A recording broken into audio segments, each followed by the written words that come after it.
जब भी कोई व्यक्ति गौतम बुद्ध के संग में शामिल होता था तो बुद्ध से सबसे पहले शांत रहने के लिए कहते थे। ध्यान की अवस्था में जाने से पहले उसे भिक्षुक को शांत रहना सिखाया जाता था। आज के दौर में हर तरफ शोर ही शोर है। इसकी वजह से दिमाग में तनाव पैदा होना लाजमी है। ऐसे में अगर आप हर रोज कुछ देर मौन रहने का अभ्यास करते हैं तो इससे आपके तनाव पैदा होने वाले हार्मोन के लेवल में कमी आती है। इससे आपका दिमाग शांत होता है, गुस्सा नियंत्रित रहता है और तनाव बढ़ाने वाले हार्मोन्स का लेवल घटता है। आज की इस वीडियो में हम जानेंगे कि किन मौके पर हमें शांत रहना है और किन मौकों पर हमें बोलना है और शांत रहने से हमारे अंदर क्या बदलाव आ सकता है। दोस्तों, संध्या काल का समय था।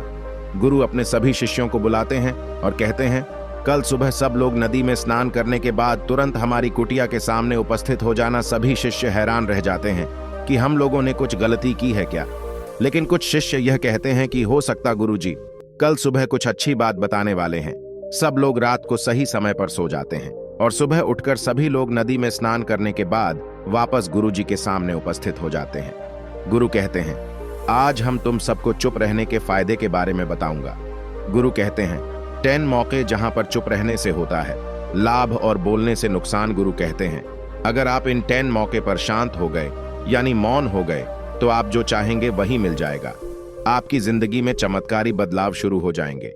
जरूर से ज्यादा बोलना या चुप रहना दोनों ही अच्छी बात नहीं है। जैसे जरूर से ज्यादा बारिश हो जाना या फिर धूप, दोनों ही दिक्कत देती है। इस तरह अनावश्यक बोलने से भी काफी नुकसान होता है। गुरु कहते हैं कि पहले ऐसा मौका जहां पर व्यक्ति को चुप रहना चाहिए, बिना तथ्य के ना बोले। गुरु ने कहा, अगर आपके पास कोई तथ्य नहीं है तो वहां चुप रहने में ही भलाई है। चुप बैठने से दिमाग में नई कोशिकाओं का निर्माण होता है और इससे ज्ञान की वृद्धि होती है। बोलने में भलाई वही है जहां आपको किसी चीज के बारे में पूरा ज्ञान हो।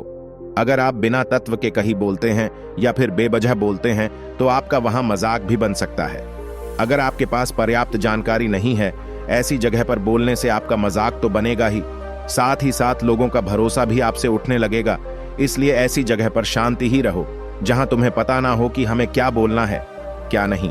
कई बार कुछ लोग ऐसे होते हैं जो हर जगह अपनी उपस्थित बताने लगते हैं।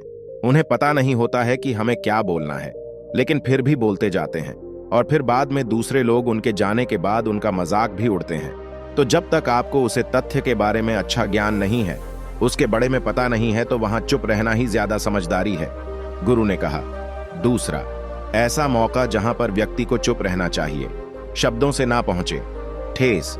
अगर आपके शब्द किसी को मानसिक ठेस पहुंचा रहे हैं तो वहां चुप हो जाना चाहिए। कमजोर व्यक्ति के बारे में कुछ भी बोलकर आप महान नहीं बन सकते हैं। महान आप किसी कमजोर का साथ देने में बनेंगे। कई बार होता है कुछ लोग अपने से छोटे व्यक्ति को भला बुरा कहते रहते हैं। सामने वाला इंसान तो कद से आपसे छोटा है, वो आपको कुछ नहीं बोलेगा, लेकिन आप उसकी नजरों में गिरते चले जाएंगे। हो सकता है कि कल वह भी आपसे पद में बड़ा हो जाए।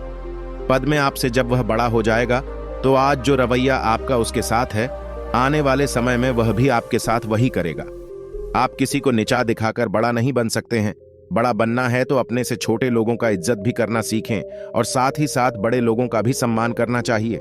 लोगों को लगता है कि अगर वह अकड़ कर बोलेंगे और सामने वालों को नीचा गिरने की कोशिश करेंगे तो वह बड़े बन जाएंगे, तो यह उन सबकी भूल है। बड़े होने की बजाय आप उनकी नजरों में गिरते चले जाएंगे।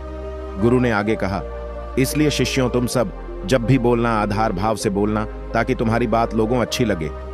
बोलने में भाई बहन, माता पिता, मित्र इत्यादि संबोधन शब्दों का इस्तेमाल जरूर करना। इससे तुम्हारी मां प्रतिष्ठा तो बढ़ेगी, साथ ही साथ लोगों की नजरों में तुम समझदार व्यक्ति बनते जाओगे।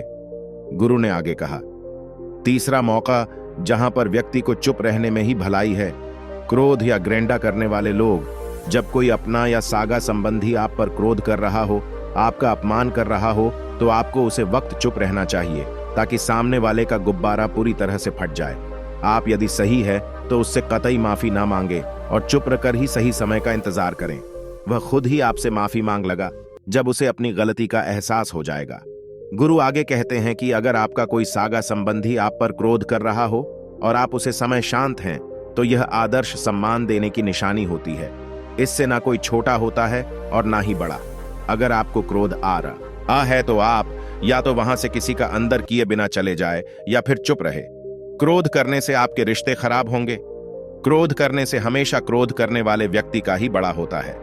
गुरु आगे कहते हैं कि एक बार की बात है, एक सांप जंगल से भागते हुए किसी राजा के अस्त्र घर में पहुंच गया। लोगों ने छेड़खानी की तो वह बहुत ही गुस्सा हो गया, जिससे वह अस्त्र घर में जो तलवार पड़ी हुई थी इसको लपेटकर कने लगा और धीरे धीरे उसका पूरा शरीर कट गया। यह गुस्सा उसे खा गया। ठीक इस प्रकार हमारा गुस्सा भी हमारे शरीर को तलवार की बहुत कटता राहत है। गुस्सा ध्यान से खत्म होता है। प्रतिदिन अगर आप ध्यान की मुद्रा में बैठने हैं तो आपका गुस्सा आपके नियंत्रण में रहेगा। गुरु आगे कहते हैं कि यह तरीका है कि आप प्रतिदिन ध्यान का अभ्यास करें। इससे आपके शरीर में जो हार्मोन्स गुस्से को बढ़ावा देते हैं वह सब तुम्हारे नियंत्रण में रहेंगे, जिससे तुम्हारा शरीर गुस्से पर आसानी से काबू पा लेगा। लेकिन एक तरीका यह भी है कि जब भी आपको गुस्सा आए तो आप यह समझना का प्रयास करो कि क्या मेरा गुस्सा जायज है या नहीं, हमें वहां पर बोलना चाहिए कि नहीं। जब आप खुद इस बात का आकलन लगा पाएंगे तो आपको खुद पता चल जाएगा कि हमें गुस्सा करना चाहिए या नहीं। फिर भी आपको गुस्सा आ रहा है तो आप वहां से हटने का प्रयास करें, वहां से दूर चले जाएं। धीरे धीरे समय के साथ आपका दिमाग शांत हो जाएगा, गुरु ने कहा। चौथ, ऐसा मौका जहां पर इंसान को बहुत ही समझदारी के साथ काम लेना चाहिए, वहां पर आपको चुप रहना ही चाहिए। जहां पर उसे मुद्दे से आपका कोई संबंध ना हो। अगर आपका किसी मुद्दे से कोई संबंध ना हो तो वहां आपका चुप रहना बनता है। बिना किसी वजह अगर आप दूसरे के मुद्दे पर बोलेंगे तो यह आपके लिए अनिष्टकार होगा। इसमें केवल और केवल आपका ही नुकसान है। जल्दी आप किसी दो लोगों के बीच हो रहे हैं, विवाद में जल्दी अपनी टांग ना अड़ाएं। अगर सामने वाला आपको बुला रहा है अपना झगड़ा शांत करवाने के लिए तो ही आप वहां पर जाए। किसी की व्यक्तिगत जिंदगी में दखल अंदाजी नहीं देनी चाहिए जब तक कि वह व्यक्ति आपको नहीं बुलाता है। अपने झगड़ा को शांत करवाने के लिए कुछ लोग फालतू में दूसरे के विवाद में कूद पड़ते हैं। इससे उनकी मान सम्मान मर्यादा पर लोग उंगली उठाने लगता है। गुरु कहते हैं कि 10 मौका में 5वां, ऐसा मौका जहां पर व्यक्ति को बहुत ही समझदारी के साथ चुप रहना चाहिए।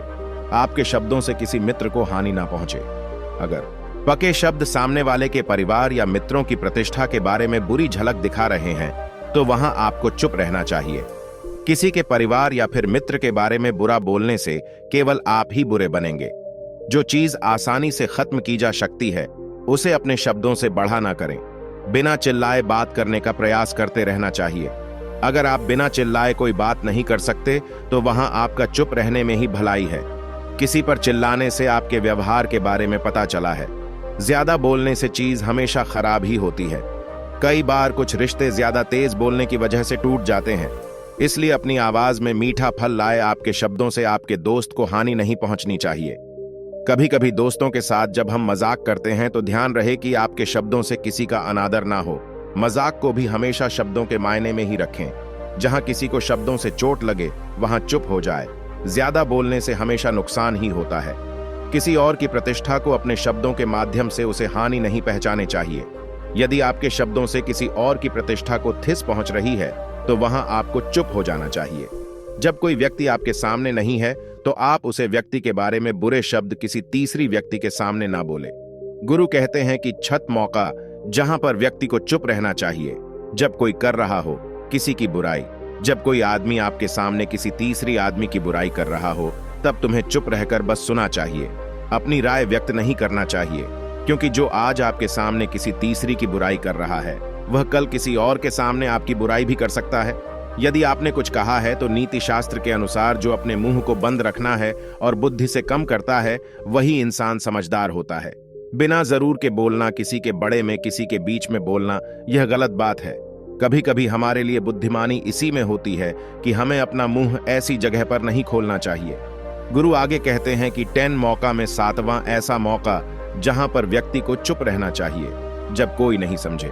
आपकी भावना, यदि आपको लग रहा है कि कोई व्यक्ति आपकी भावना, दुख या परेशानी को शब्दों में नहीं समझ रहा है, यदि आपको लग रहा है कि सामने वाले व्यक्ति आपकी भावना या दुख को या आपकी जो परेशानी है उसको वह समझ नहीं पा रहा है या समझना का प्रयास ही नहीं कर रहा है, या वह आपको ध्यान से नहीं पा रहा है, तो ऐसे व्यक्ति के सामने आप चुप ही रहे, क्योंकि ऐसे लोगों को आपकी भावना या दुख से कोई मतलब नहीं होता है।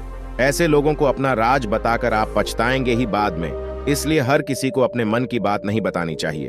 अगर आपको लग रहा है कि सामने वाला आपकी बात को नहीं समझ कर रहा है, आपकी भावनाओं को नहीं समझ पा रहा है, तो वहां पर आपको नहीं बोलना चाहिए, क्योंकि बाद में आपका मजाक ही बन जाएगा। जब आपको लागने की सामने वाला आपकी भावनाओं को ठीक तरीके से समझ रहा है, आप जो कर रहे हैं वह ठीक से सुन रहा है, तभी आप उसे अपनी बात कहें। गुरु कहते हैं कि 8वां मौका जहां पर आपको चुप रहना चाहिए, जब कोई इंसान अपना दुख व्यक्त करे।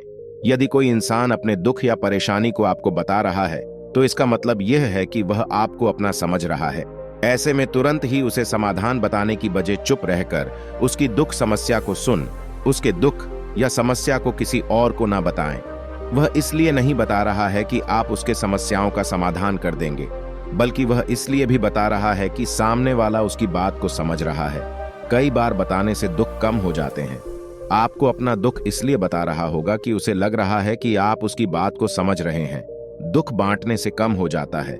इसलिए जब कोई व्यक्ति अपना दुख आपसे व्यक्त करें, तो आप चुप मार के उसकी बात को बहुत ही ध्यान से सुन, ताकि उसके दुख कम हो जाए, उसके मन का बोझ हल्का हो जाए, क्योंकि उसके मन में जो भी बातें थीं वह आपको सब बता दिया।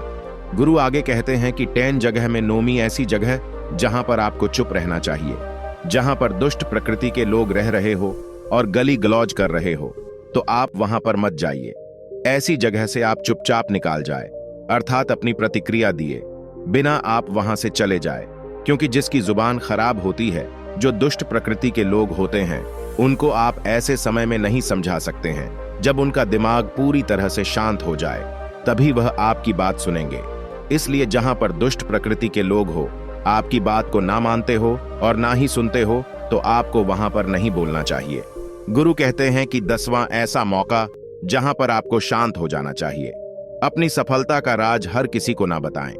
कई बार होता है कि कुछ लोग जो सफलता को बहुत ही जल्दी अर्जित कर लेते हैं, तो वह हर जगह अपनी सफलता का डिडोरा पीटने लगते हैं। ऐसे में क्या होता है कि कई लोग आपकी सफलता से खुश नहीं होते हैं।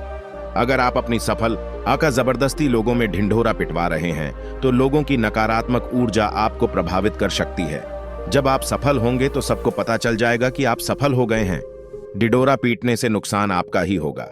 इतना कर गुरु ने कहा, शिष्य, आज के लिए बस इतना ही। अगर तुम सब मेरी इन 10 बातों को अपने जीवन में अपना लेते हो, तो तुम सब काफी हद तक परेशानियां से बचे रहोगे। यहां से जान के बाद मेरी यह बातें आपके जीवन में किसी वरदान से कम साबित नहीं होगी। दोस्तों, मुझे उम्मीद है इस वीडियो से आपको बहुत कुछ सीखने को मिला होगा।